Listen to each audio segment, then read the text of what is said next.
Well, everybody, welcome here to Oakland Bay Junior High. My name is Jeff Slakey with KMAS Radio, and once again, we are here for an open kind of roundtable forum to talk about the schools here in the Shelton School District. This is our fifth school that we have. We'll have two more in 2026 early at the high school, Shelton High School, and then Choice and Cedar combined. And again, here we are at Oakland Bay, and I'm with Principal Marianne Marshall, 7th grade ELA teacher Andrea Smith, and Superintendent Wyeth Jessee. Thank you so much for sitting with me a little bit to talk about the school here. Again, this is just a conversation for folks and families to learn more a little bit about what's going on in the past few months as this school year has unfolded. So we'll start with you, Marianne. This is your second year here as principal at OBJH, but you've been in the district for many years. So I just kind of want you to give me an overview of the junior high, the makeup, the amount of kids, all of the things that go into here. All right. Well, here at Oakland Bay, we have about 553 students. So we have a larger population of 7th grade than we do 8th grade. And junior hires, they're really fun to work with.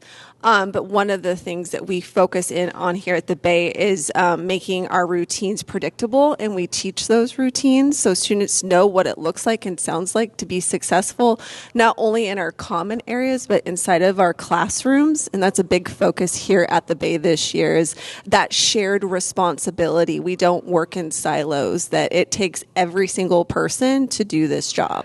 And I'll ask you about what that looks like in a particular classroom, but what are some of the things? We're here in the common area where lunch is held and things like that. So what do the students know to expect when they come in here during passing period or during lunch? All right. Well, one of the things we have is visuals are super helpful for our students. So what does it sound like, look like, and feel like inside of the commons area? We always say walking feet. So if you're in the commons, you're walking, you're picking up your trash, you're being helpful. And when students are struggling with making good choices, we remind them of those expectations. And oftentimes at this point of the year, because we've taught it so much, it's really a nonverbal redirect. Check out the expectations on the wall. Let me know if I can help you. And then, Andrea, how does that move into the classroom? Yeah, so the great thing about being at OBJH is that students get to have a variety of teachers in all their classes, but one thing that we really try and have is common language.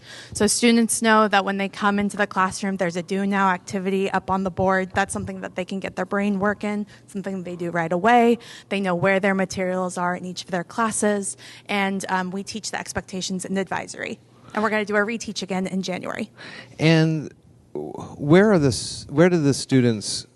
they come from to get to OBJH in 6th grade?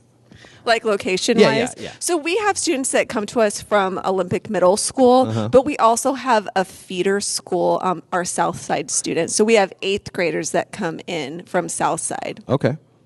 Wyeth, how do these kind of daily reminders and affirmations play into kind of what you guys talk about at the board and district level, strategic plan and all that stuff? Yeah, so like you're referring to safe and welcoming environment, right? That's one of our 4 priorities when you think of a junior high like this and what students are trying on for size. That's exactly where we have to start. The structures and routines. I tell parents all the time, I love this age group, but a lot of parents think that oh my gosh, my student, he's like 6 foot tall, or she could be 6 foot tall too, because the girls get so advanced. But you're like, yeah, but they're really little kids. Like, they're in identity formation. This is a key time where their kids are testing on new boundaries, new things for themselves. The learning gets a lot harder. They're held to different standards, and then you throw in independence. And social media, like that's a tricky thing for them to navigate. And so by having a place for them to have visuals that are reminders, because they don't like to be told what to do, but if you could show them what to do in a nice way, that works a lot better. If you can already have things structured and they're clear on what they have to do, that way you don't have to redirect them, or when they get out of task that you have to further, have to have any kind of reprimand. So those are the things that you're just trying to stay away from. It's a tenuous balance at this age, no matter wherever you're at. It is my first love. I was a junior high teacher for a 7-8 model myself, and I love this age group just because, especially 8th graders for the first semester, but we'll keep that on a whole other level. It's just because that group of kids really start to, you can just see that, like, whoa, you've got your personality kind of down, right? Because they're no longer kind of mirroring their parents. Sometimes they're just like so quiet because they're trying things on, and you really start to see some neat perspectives for them. But again, coming all the way back, safe and welcome environment is the foundation to that, honestly, because if kids don't feel safe here, that they can try on some things without having to push too many boundaries with either the adults or other peers. That way they can both have an enjoying experience as they learn about themselves and the content that's being provided by the teachers here. Marianne, this is your second year here. What can you tell me about how the school has kind of changed over those 2 years? A lot of folks have memories and heard stories about things at OBJH or whatever in Wyeth. You've been here on the district for 5 years, so you've heard some of these from a school district level. But I'm interested to know, too, how this new year's cell phone policy has worked to stave off any sort of different behavioral issues that have happened over these last years. Or what can you tell me from your first year here to this year here? Yeah, I think of the first step we took, you mentioned the cell phone policy, and we saw, I believe, looking at my data here at the Bay, a drastic change in our discipline once that went down. Students weren't distracted. They were focused on what they needed to focus on. And we spent that year teaching that expectation, and we had to do reminders.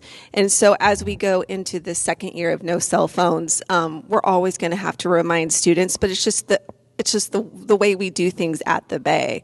And we had to bring it back down to brass tacks, right? There's a lot of things that need to happen here at the Bay, but focusing in on those predictable routines and the shared responsibility. So getting everyone rowing in the same direction.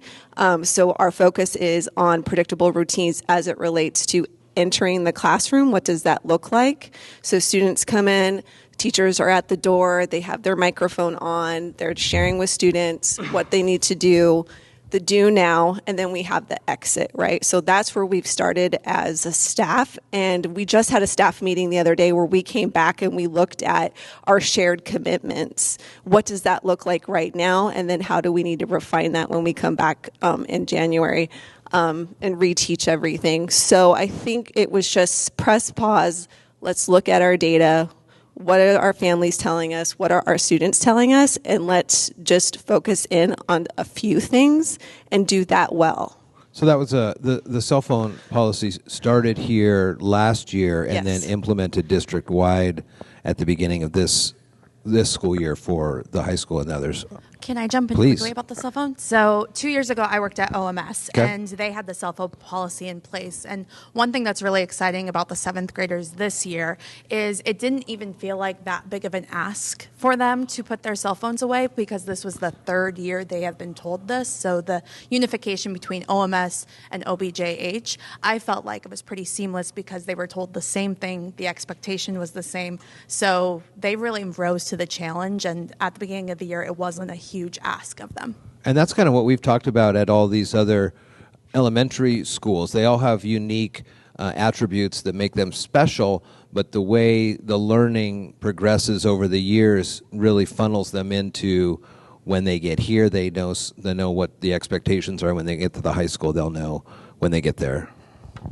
I think you're telling me, Jeff. Yes, that's correct. Okay. I was just making sure I was paying attention the last 5 I'll keep it there. That is absolutely correct. We are a system. We are not a collection of 8 schools. And when you get up to the older grades here, and you can, the staff that are here in the crowd, they know that. They know when kids walk in, and they know what's expected. Because if you have to take a month, and I've said this at other roundtables, when you have to take a month to teach or reteach things, that's lost instructional time that you just don't have. And so the more we can carry things all the way through, we're about ready to announce for example, a brand new engagement poster. So here are different ways we can engage students during the lesson. And if everybody uses those same things, by the time they get up here to the junior high, they're like, no one's going to teach it. Like, oh yeah, turn and talk, cold call, got it. All right, phone a friend, need it. Like that way they're just using that same language. Staff, very well,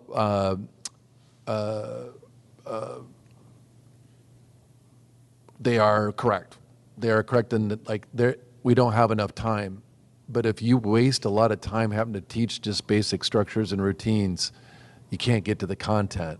And so that's why this is just fundamental for our educators, because I'm sure Ms. Smith doesn't want to waste the first September about structured routines. How do you get a book, and how do you check it out, and how do you turn and talk, and if you had to teach that every time, and write jots or whatever, like you're going to be like exhausted by the first month alone, and then you can finally get to the other things. She just doesn't have that time to waste, especially when we're trying to accelerate our learners.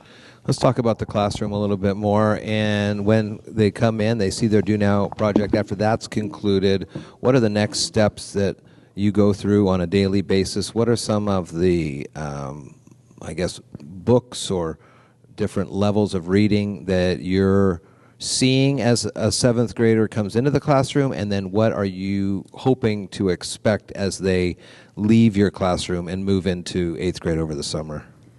Yeah, that's a great question. So we have a structured routine that every single day we follow. So they come in with the Do Now. We do a 5 to 10 minute mini lesson, which is about a specific skill that they can apply to their book. Then I model it with my own book. And then the last half of class is 30 minutes of reading and applying that skill. And during those 30 minutes, I am meeting with students individually, talking with a specific goal and reading and writing goal. One thing that I've been really encouraged by this year is that our students are really good goal makers, and they are really good at carrying out the goals. So when I'm meeting with a student, they are setting goals for their reading level. I don't sugarcoat the reading level when it comes to seventh grade. In seventh grade, I think it's really important that students know what grade level they actually are reading at, so they can set attainable goals for how to progress and move, because we want to set them up in eighth grade and high school to be as close to the target as possible and accelerating past that.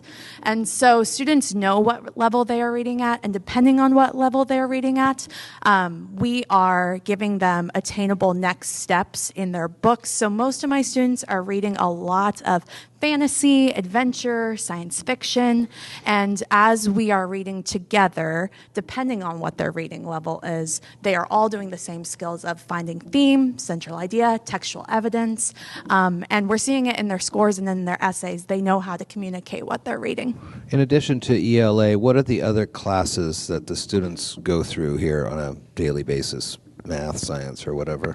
Right. So you'll have your core academics with your English class, your science class, your math class, your history class, and then there's a choice of electives. So we have engineering, we have physical education, we have art, we have 3D printing, we have a new class in CTE that's called Intro to Sound.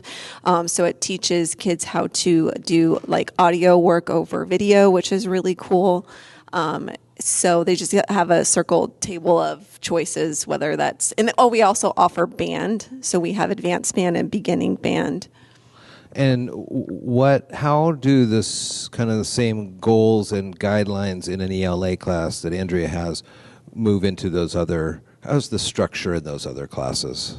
So just as she shared, everyone has that same entry routine. So all the teachers have the same entry routine.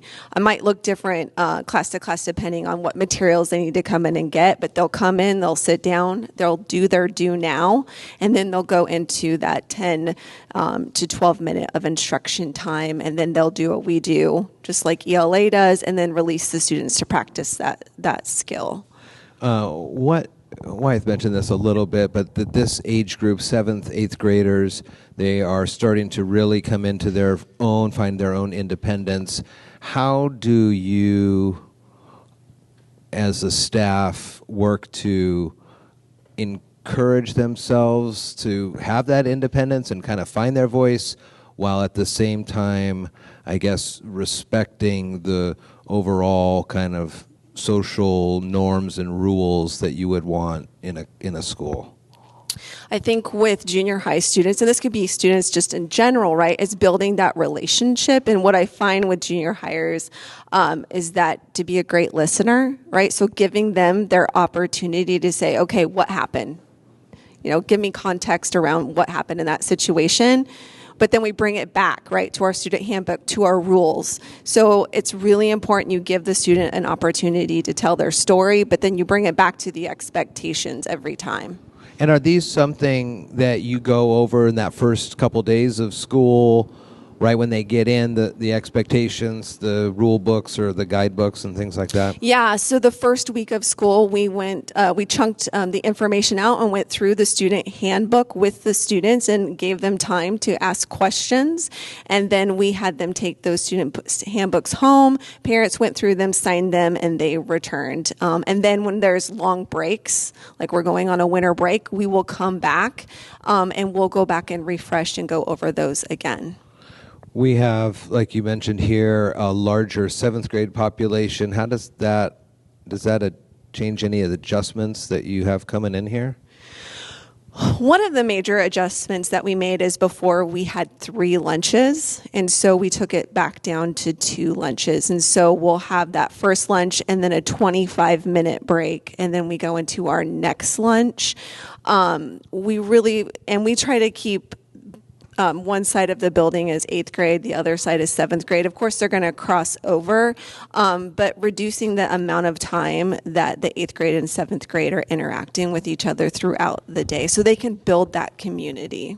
What are some of the things that you do or through some of the outreach or through clubs or things like that that help students who are maybe not fully adjusting?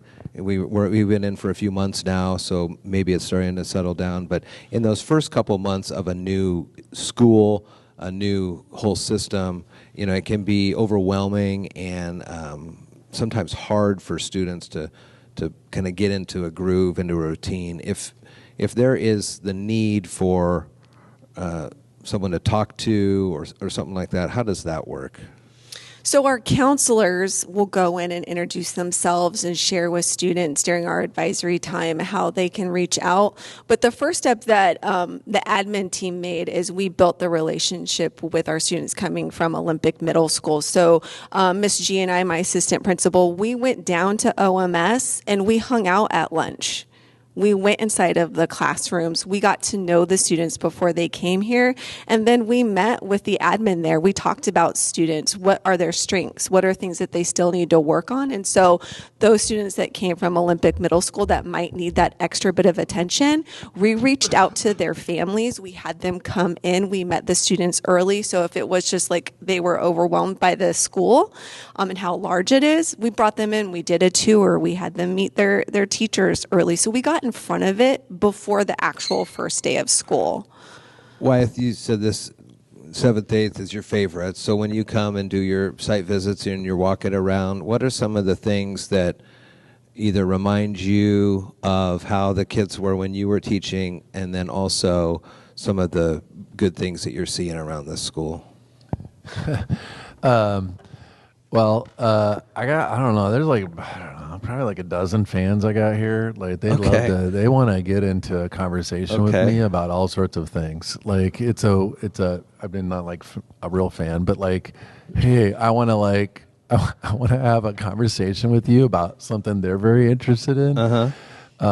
It's just, again, they're trying on different things and interests. Like, hey, let's, some kids I'll talk about reading, I'll talk about friendships, talk about like some of their own interest. Some like to dare me. They really want to have a race with me sometimes. Like, it's weird. Okay. But I like it. Like, it's quirky. That's if you get this grade level or grade levels, you understand exactly what I mean when I say, like, just there's nothing to really one thing to define the relationship. But it is when I come here, the excitement on their face, trying on something new. If you welcome them and you're trying to build a relationship, and I know some of these kids when they were in elementary school, so I've had these things where, like, what are you trying on? Especially around, first, a lot a lot of students will talk about their books. What are you interested in? What are you reading? And then we roll into another conversation, whether that's sports or in activities, band, choir, what's going on in your home life. You know, a lot of times I tackle them also for their food and drink choices. You know, I don't like the energy drinks. I don't, you know, and what are you doing? What are you eating? And stuff like that too. So it's a little bit of everything. Just a good, fun, you're able to have a good interaction, kind of maybe even a more, not adult conversations, but closer for sure than in the elementary levels, I suppose. At least they think they're willing to engage you more than the high schoolers, for sure. So it's a great population. Why do you think that is? What is it about this age group that? 7th graders and 8th graders want to be known whether they will admit that or not. And so any breadcrumb they leave is something that they want you to notice. And so oftentimes, like when I'm talking about a book, they'll focus on something in that book that they're latching onto that's actually relating to their life that they want to talk about. And I think that's the same thing in the hallways. If you can really find that thing that they're talking about, that they are wearing, that they're talking about with their friends, it usually says something about what they're interested in and what they maybe want to be like, because they're not entirely sure and they can't really put words to it. So you kind of have to give them the language for that. What do you see that gives you that opening? I mean, you mentioned that they'll kind of go, oh man, Johnny's wearing a baseball uniform in our story, and you go, oh yeah, well, you like baseball or something, and then they go off perhaps on a diatribe. But is there something else that you recognize when you're trying to make these connections to help bring, especially students who may not be wanting to open up, but you get them hooked, and then they kind of really start blossoming? I think the big thing with being a junior high teacher and a middle school teacher is that you have to make the first step for students, and it's up to them whether they take it, and you have to offer that olive branch a lot to them. There's a lot of students that I'll engage in conversations with, whether it's about school or not school, and they will turn me down or say, yeah, nothing, it's not that big of a deal. And you have to be okay with that answer. You don't want to push because they're really fragile at this age. If you push too hard, then they close up the rest of the year. So I think it's just giving them a lot of opportunities to showcase and being okay when they're not ready. Yeah. I think sometimes we come in too hard with 7th and 8th grade and just being okay with their answer, but giving them lots of opportunities to show themselves. Yeah, especially differentiating your approach. Like there's some students that I can tell they're not having such a good day. And, you know, if you come up alongside them and I sit down or on a bent knee and you really kind of get to their levels, hey, what's going on? You know, like this and that. A lot of times they'll tell you the truth too. They're like, I'm having a really crappy day, or I really hate this class, or, you know, like I'm struggling right now with my friendships, right? Like they'll open up. You just have to be very cautious and walk softly, but they're there. And I find this is really refreshing because a lot of times they will lay it out and they can be very articulate in sharing what their needs are, whether that's something that's going really well for them or also something that's not, because their struggles tend to, especially at this grade level, seem to weigh a little bit heavier on their shoulders. Marianne, is there testing that's going on right now? Will you be able to look back at this first half of the year and kind of get a metric of where things are and then look again at the end of the year as you kind of game out what you would like to see as a student body in the way they're advancing? Yeah, so we just did some interim testing, both in math and ELA, and we just sat down in teams and unpacked that. So what were the strengths of our students in those tests, as well as what were the opportunities for growth? And then we go back and we have some time before we move on to winter break to do some reteach with students. So we do that regularly. We have our multi-tiered systems of support team for academics that meets every 2 weeks, and we're looking at the data that's available to us. And we're also coming back and having conversations about any interventions that we've done with students and checking in to see how that's going. So it's always happening here at the Bay, reflection and growth. What are some of the things, or do you have like a leadership team here? Like, so there's, like climber crew up at the high school, or kids that will do the things that kind of better welcome in people, or they're the ones leading an assembly, or what is it like to have, if you do something like that in this school to help the whole body? So we do have an ASB team here at the Bay, and so they help with our socials as well as our assemblies. But we also have our students, like we have a mascot. So one of the things that we instituted here is giving students leadership opportunities. Last year we did competition with Come Be To Me the T-Wolf, right? So students tried out, and we have 4 different students that every time we have a sporting activity or we have an assembly, they rotate, and those students come in and they dress as Timmy the T-Wolf, and they help to just spark that excitement inside of the school. That's awesome. Yeah, and we also last year, we wanted students to take ownership. This is their building. So we had them name the hallways. So just finding those little things throughout the day, things that we do here to insert those leadership opportunities. I'm interested to learn a little bit more about the extracurriculars you have here. You know, most folks will go through the kind of standard classrooms, but for many students, it's finding that extra part of their day that they enjoy that really keeps them latched into the rest of the day, you know, whether or not it's band or choir or 3D printing or sound design. If they find something that they like, it seems to me they're more apt to be engaged throughout the rest of the day, knowing that that's kind of like the cherry on top. So what has it been like to roll out all of these different extracurriculars and get the student body involved and excited about that? Well, one of the things I notice is when students feel belonging inside of the building, they're connected through like a sports activity or a club, we are less likely to see opportunities for them to learn how to showcase appropriate behaviors. Okay, yeah. That makes a lot of sense. Since we just have a couple of minutes left here in this, and at each one of these, Wyeth, I've given you an opportunity to kind of explain the levy situation when it comes to the different schools. And here at the junior high, it's a little different than the elementaries because there are these additional clubs, and we know that a lot of it is not part of the general education. So can you explain that part of it here at OBJH specifically? Yeah, so we have the state gives us $85 million. But unfortunately, that is not all basic ed dollars. So it's not just free to use. Actually, half of those dollars are restricted. So they're really for special programs like Title I, special education, or CTE.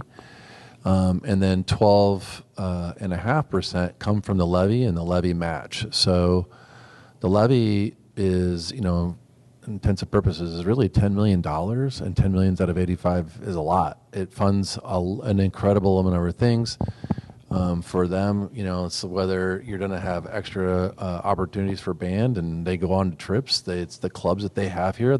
All of the athletics, basic ed dollars cannot be used for athletics. It is strictly has to come from the levy or boosters, and that's it. And so, like you said, those clubs and activities are essentially, there's one thing that I always like to say, something, especially for junior high, I go, wow, if you're having a hard time thinking about wanting to pay for the levy, I go, what do you think 13, 14-year-olds do to entertain themselves if they're not in school and they don't have a club or athletics?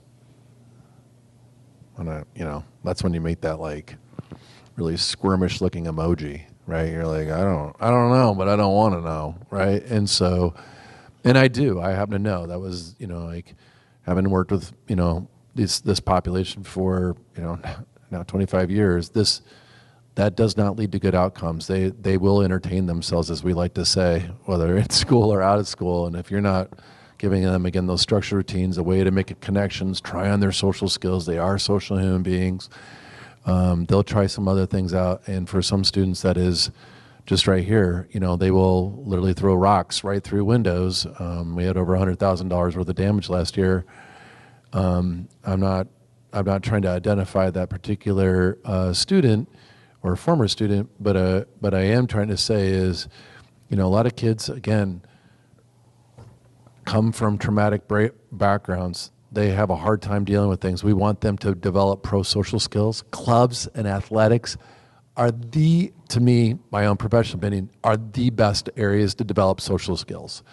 You have to learn how to be a team member. You know how to strive for a goal. You have to figure out how to get along with others in order to stay yourself in the game or in the activity. And that is magical, and that's the levy does fund those things plus interventions that go on, whether that's a nurse, counselors, library, all those things. The levy does support right here at Oakland Bay. We're getting close to the winter break, as was mentioned. So as we look into 2026 and start the second half of the year, what are some of the things that the junior high does? Are there annual or monthly parent-teacher meetings? Are there things that ways parents can get more involved in the school? What's happening next year? So every week we have a family newsletter that goes out. So please, all of our families, please read that. We're asking for volunteers, right? So in that staff news or in that family newsletter, it tells you exactly what you need to do. You can call the school. Teachers always need help with bulletin boards and printing things, and we want to hear from our families. We have some families that have already shown up. They're coming in, they're volunteering, and when we can work with our families, that helps our students. So that's really our focus, is getting more volunteers in here. We're going to come back. We're going to refresh and go over our structures and routines. Again, it's brass tacks. We're keeping it simple. We're focused in on entry, exit, our do nows, and our academic talk inside of the classroom. And you're okay with volunteers coming into the classroom? I love it. I've had parents read books to kids. I've had parents come in and talk about how they use reading in their occupations. We love it. It's the best. What are some of the goals? Do you have the student should finish blank book by the end of the year, blank many books, or how do you look towards the end of the school year when it comes to more reading happening? So one of the things that I really try to do, and our whole ELA department tries to do, is we find ways to celebrate students. So one of the easy ways that I do it in my class is if a student finishes a book, they get their picture taken with the book, and it goes actually up on our wall. We set a goal on the first day of school that we would read 500 books by the end of the year collectively. We're already at 223. So the students are at the halfway point, almost the halfway point of 500 books. There's even some books I haven't counted yet, so I bet we're at 250. But students are loving reading. They just need the kind of motivation to get there. I think another big thing is just recognizing being that warm demander for them and making sure that we are setting high expectations. Kids know when you're setting low expectations, and they will only rise as much as you are setting it. And so the expectations here are high, and students are rising to them. And so I'm excited to see how they do that. We've talked about that before, Wyeth, where if you set good, firm, high expectations, the students will rise to that challenge more often than not. Yeah, this is a great opportunity, because we do talk about, when we do these roundtables, about what's unique for the school and what's going on, some of the history. And so in 21-22, I walked in the school. I was very nervous. I say that all the time. I was nervous. I know I got some staff that were here too, and it was hard. It was hard to walk in. What was that? What does that mean? Hard to walk in was it just didn't lack the structures. I mean, there was kids just pushing way too many boundaries, open containers, a lot of swearing, not getting to class, a lot of oppositional, defiant kind of behavior towards staff and not taking direction. Staff wondering about what are the structures and routines for themselves. What are we going to follow? What are you not going to follow? It was hard because a lot of people were getting hired over time, and how do you center yourselves around some things? So this population will take advantage again of things when there are not structures and routines, and there are not a commitment to building a relationship.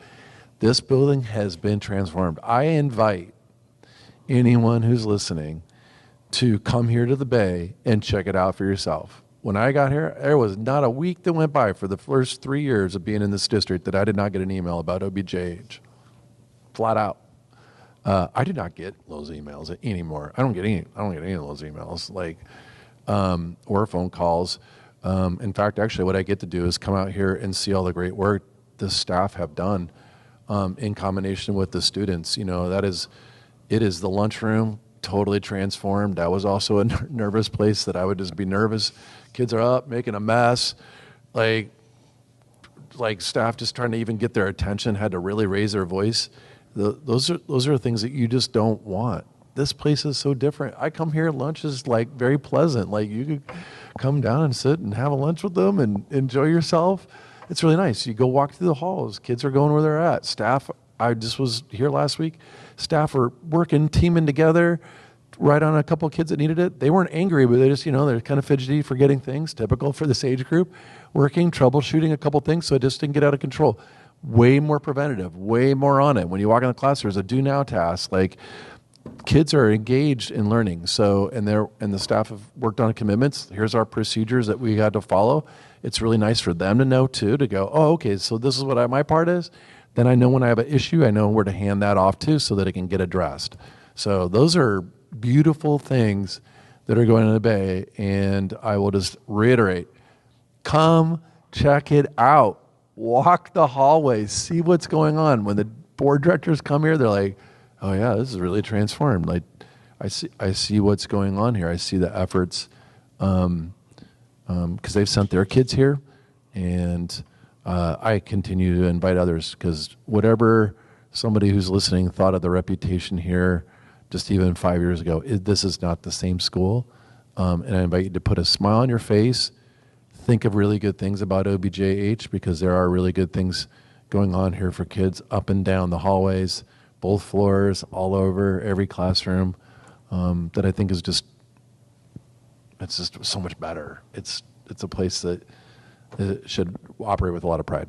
Well, it's the home of the Timberwolves, Oakland Bay Junior High, 553 strong. Thank you so much. 7th grade teacher for ELA, Andrea Smith, Principal Marianne Marshall, and Superintendent Jessee for some time. Thank you so much.